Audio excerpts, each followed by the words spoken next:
लोग राजा से परेशान थे। महाराज, हमारा विवाह हुए कई वर्ष हो गए, लेकिन अभी तक हमें संतान का सुख नहीं मिला है। हाँ महारानी, हमें भी ये चिंता सता रही है कि हमारे राज्य का अगला उत्तराधिकारी कौन होगा। पता नहीं महाराज, हमारे भाग्य में संतान का सुख है भी या नहीं। मैंने कई बार भगवान से प्रार्थना की है, पर अब तक कोई फल नहीं मिला। महारानी, भाग्य और कर्म दोनों ही हमारे जीवन में महत्वपूर्ण भूमिका निभाते हैं। मैं जानता हूं कि तुमने पूरी निष्ठा से प्रार्थना की है, परंतु शायद अभी हमारा उचित समय नहीं है। हमें धैर्य रखना होगा। लेकिन महाराज, क्या हमारी प्रजा भी इसी धैर्य को समझेगी?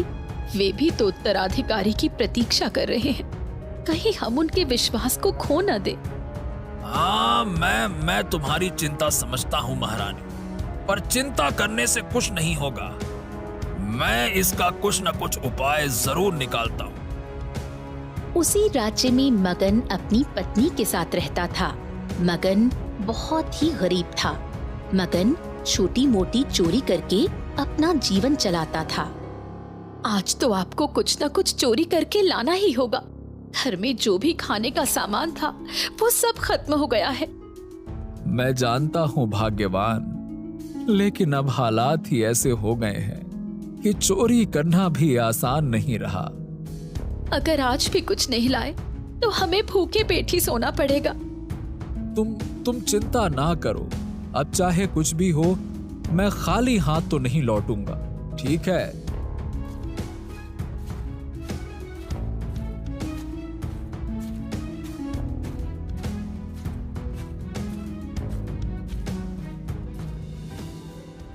महाराज, आप इतने चिंतित क्यों हैं?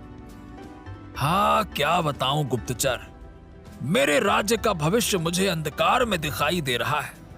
महारानी और मैं वर्षों से संतान के सुख की प्रतीक्षा कर रहे हैं, पर अब तक हमें कोई संतान नहीं मिली। मुझे चिंता है कि मेरे बाद इस राज्य का उत्तराधिकारी कौन होगा। महाराज, मुझे सुनने में आया है कि पास के जंगल में एक बहुत बड़े साधु महाराज आए हैं। कहा जाता है कि वो बहुत सिद्ध पुरुष हैं और जिनके आशीर्वाद से कई लोगों की इच्छाएं पूरी हुई हैं। हो सकता है कि उनके आशीर्वाद से आपको भी संतान सुख प्राप्त हो सके।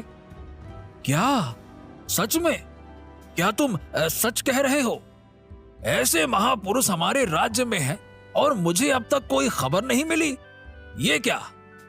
जी क्षमा करें महाराज, वो कुछ दिनों पहले ही यहाँ आए हैं।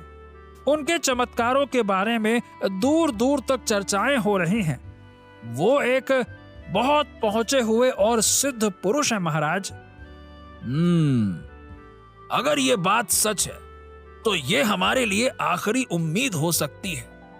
ठीक है, मैं खुद जाकर उनसे मिलूंगा और उनका आशीर्वाद लूंगा। जी महाराज, अगर आप आज ही चलें तो ठीक रहेगा। साधु महाराज कुछ ही दिनों के लिए यहाँ ठहरे हैं। अगर वो यहाँ से चले गए तो शायद बाद में उनको ढूंढना मुश्किल हो जाएगा। ठीक है, मैं महारानी को साथ लेकर आज ही चलूंगा। ये मेरे लिए एक आखिरी मौका है। शायद उनके आशीर्वाद से हमारी समस्या का समाधान हो जाए। फिर महाराज रानी को लेकर साधु महाराज से मिलने के लिए जंगल की ओर निकल पड़े।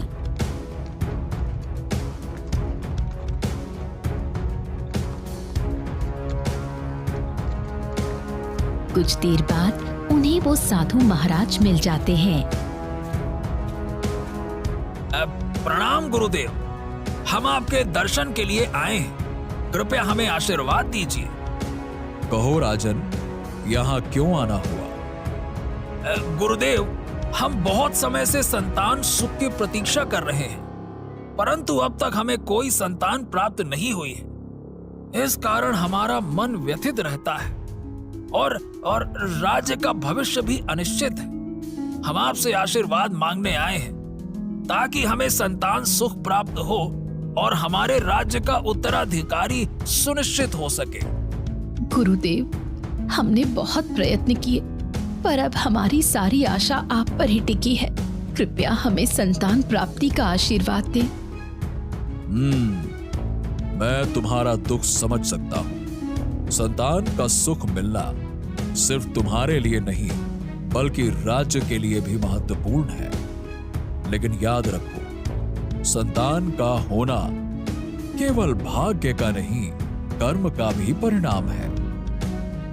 गुरुदेव, आपके आशीर्वाद से ही हमारी चिंता दूर हो सकती है। ठीक है। आने वाली वैशाख की पूर्णिमा को तुम्हारी ये आशा पूर्ण हो जाएगी। गुरुदेव, आपका बहुत बहुत बहुत धन्यवाद। फिर राजा और रानी अपने महल की ओर रवाना हो जाते हैं।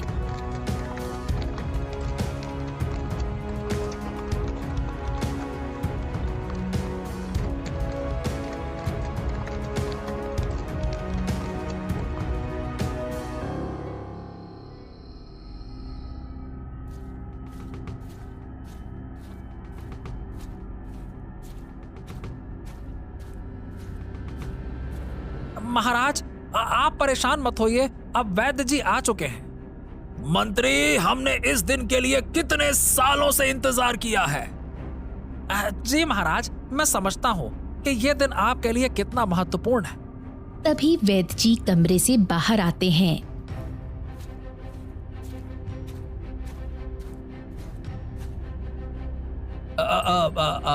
क्या बात है वैद्य जी? महाराज, बहुत ही आश्चर्य की बात है। अब मैं आपको कैसे बताऊं, मुझे समझ नहीं आ रहा। अरे वैद्य जी, जल्दी से बताओ क्या बात है। अब मुझसे रहा नहीं जा रहा है, जल्दी बताइए क्या बात है। मैं माफी चाहता हूं महाराज। रानी ने एक पत्थर की कन्या को जन्म दिया है। ये बड़ा ही आश्चर्य की बात है। क्या कहा आपने? एक पत्थर की कन्या?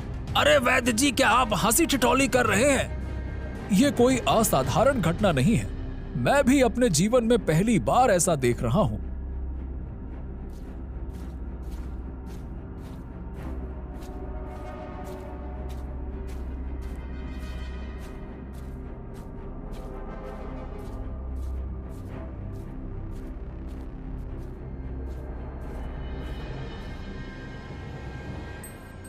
ये क्या? किंतु वैद्य जी, ये संभव कैसे है? वो तो मेरी भी समझ से बाहर है महाराज। ये सब ऊपर वाले की लीला है। मैं और आप इसमें क्या ही कर सकते हैं। जैसे ही रात होती है, मगन चोरी करने के लिए राजमहल में आता है। हाँ, ये गुड़िया बड़ी कीमती होगी, वरना रानी अपने साथ थोड़ी ना रखती। हाँ, चलो चलो, ये ले चलता हूं।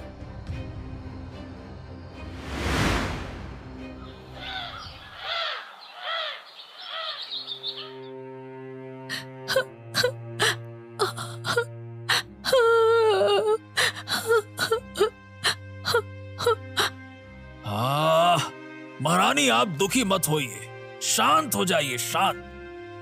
सुनिए महाराज, आप हर घर में सैनिक भेजिए हमारी गुड़िया को ढूंढने के लिए। मेरी गुड़िया कहाँ होगी? महारानी, कृपया आप शांत हो जाइए। हम आपकी गुड़िया को हर हाल में ढूंढेंगे, आप बस धैर्य रखिए। महाराज, मेरी गुड़िया बहुत खास है। वो एक पत्थर की कन्या है, लेकिन मेरे लिए वो मेरी संतान है। मुझे उसकी चिंता हो रही है। तभी वहां पर मंत्री आता है। महाराज, महाराज, महाराज, प्रजा विद्रोह कर रही है। वो कह रही है कि इस बार कर कोई नहीं दे पाएगा। इस बार बारिश होने के कारण सारी फसल नष्ट हो गई है।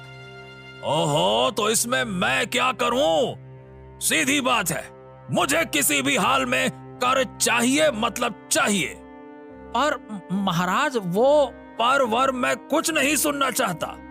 मंत्री जी, साफ कान खोल के मेरी बात सुनिए। मुझे कर चाहिए हर हाल में। जरूरत पड़े तो सिपाहियों की मदद लो, लेकिन कर इकट्ठा करो, यही नियम है। ठीक है महाराज, जैसा आप चाहें वैसा ही होगा।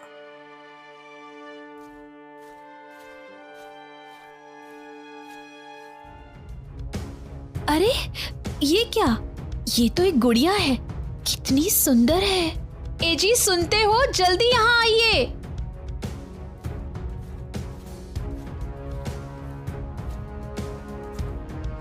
क्या हुआ भाग्यवान, क्या हुआ? अरे ये बच्ची कहां से आई? वही तो सोच रही हूँ मैं, आप इस बच्ची को चुरा कर लाए हैं। क्या? मैं बच्ची क्यों चुराऊंगा? अरे तुम्हारा दिमाग खराब हो गया है क्या? अरे हम दोनों अपना पेट भर नहीं पा रहे हैं, बच्ची को क्यों लाऊंगा? अच्छा तो आप चोरी में क्या क्या सामान लाए थे? अरे मैं तो सिर्फ एक मोती का हार और पत्थर की गुड़िया लाया था, बस। इसका मतलब वो पत्थर की गुड़िया ही बच्ची बन गई। महाराज, हमें उस साधु महाराज के पास जाना चाहिए, वो जरूर हमारी मदद करेंगे। हाँ महारानी, तुम्हारी बात बिल्कुल सही है। राजा और महारानी फिर से साधु महाराज से मिलने के लिए जंगल की ओर निकल पड़े।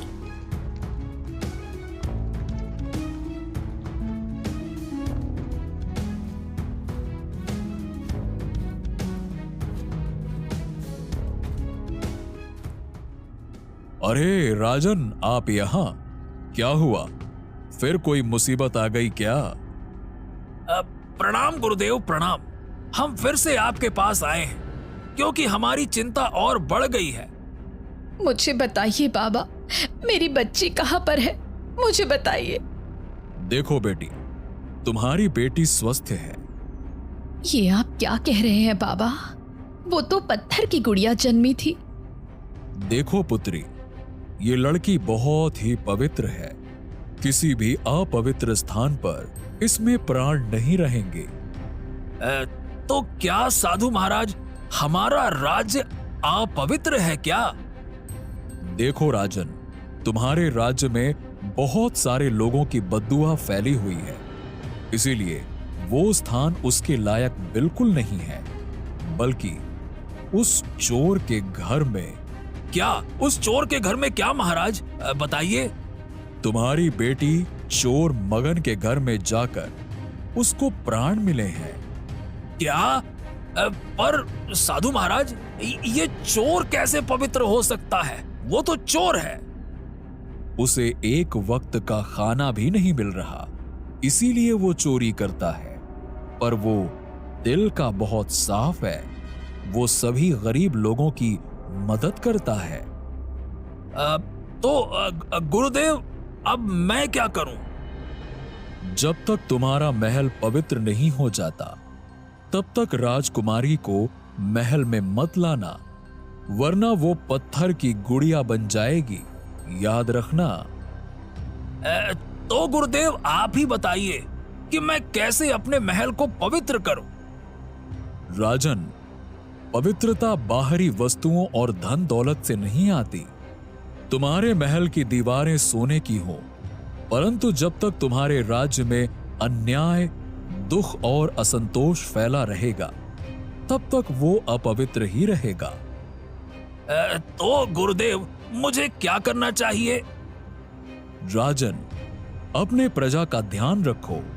जिनके पास भोजन नहीं है उन्हें भोजन दो, जिनके पास घर नहीं है उन्हें आश्रय दो, और सबसे महत्वपूर्ण, अन्याय और शोषण को समाप्त करो।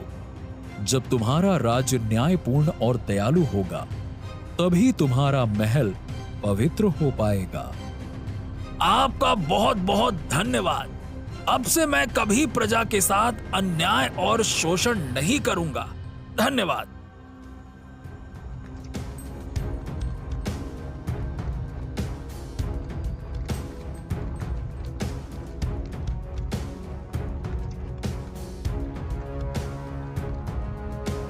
मंत्री जी, अब से हमारे राज्य में कोई भी व्यक्ति दुखी या भूखा नहीं रहना चाहिए। जिनके पास खाने के लिए अनाज नहीं है, उन्हें हमारे महल से अनाज दिया जाए। ठीक है, आज से ये लागू किया जाए। क्या? जी महाराज, मैं तुरंत इसकी व्यवस्था करता हूँ।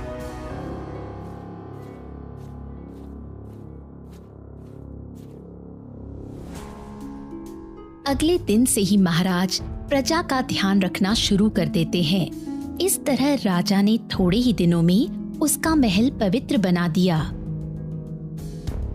हाँ महारानी, मुझे लगता है कि अब हमारा महल पवित्र हो चुका है। हाँ महाराज, अब हमें हमारी पुत्री को हमारे महल में लाना चाहिए।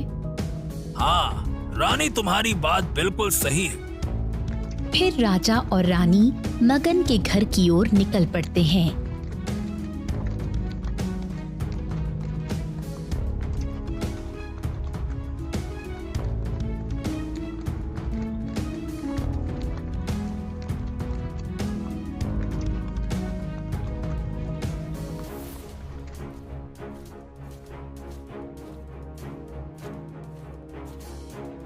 अब महाराज, आइए आइए महाराज, ये मेरे लिए बड़ा सम्मान है कि आप मेरे घर पधारे।